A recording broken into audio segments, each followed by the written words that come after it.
Welcome to English Training. Today's news in English. May 13th, 2026. Let's begin. Major U.S. tech companies Google's parent Alphabet and Amazon reported strong quarterly earnings, but analysts noted that approximately 70% of the profit increase came from stock valuation gains rather than core business operations. The unrealized gains on equity investments in startups and other holdings inflated reported earnings, while underlying revenue growth remained more modest.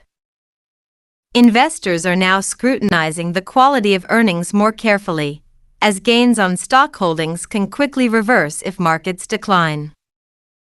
Japanese institutional investors warned that similar patterns may be hiding weakness across the global technology sector.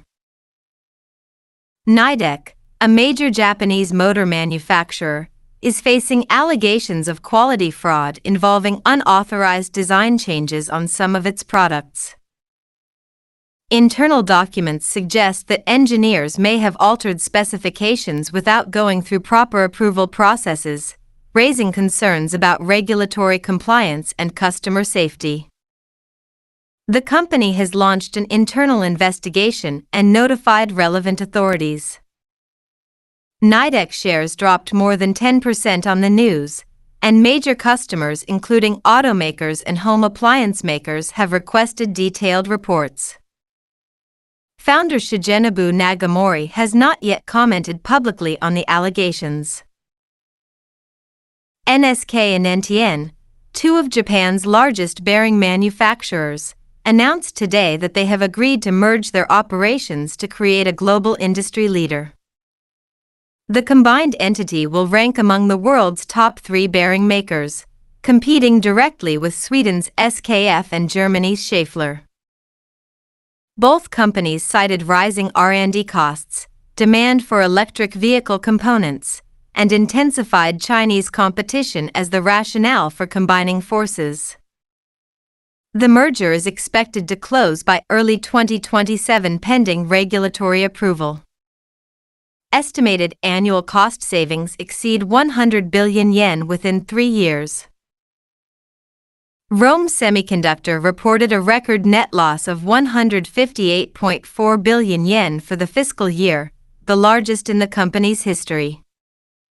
The loss reflects heavy investment in silicon carbide power chip facilities combined with weaker than expected demand from electric vehicle and industrial machinery customers. Management announced restructuring measures, including closing 2 domestic facilities and reducing the workforce by 10%. The CEO acknowledged that the silicon carbide market is taking longer to develop than initially projected, but reaffirmed the company's long-term commitment to the technology. Keiru Mitoma, the Japanese national team forward who plays for Brighton in the English Premier League, has been diagnosed with a knee injury that will likely make his return during the upcoming World Cup difficult. Team doctors estimate the recovery period at 6 to 8 months, putting his availability for the tournament in serious doubt. The injury occurred during last weekend's match against Manchester City. Japan Football Association officials are now considering alternative tactical formations, while fans expressed widespread disappointment on social media. Brighton manager declined to provide a specific return timeline. That's all for today. Thank you for listening, and see you tomorrow. Don't forget to subscribe for daily news in English.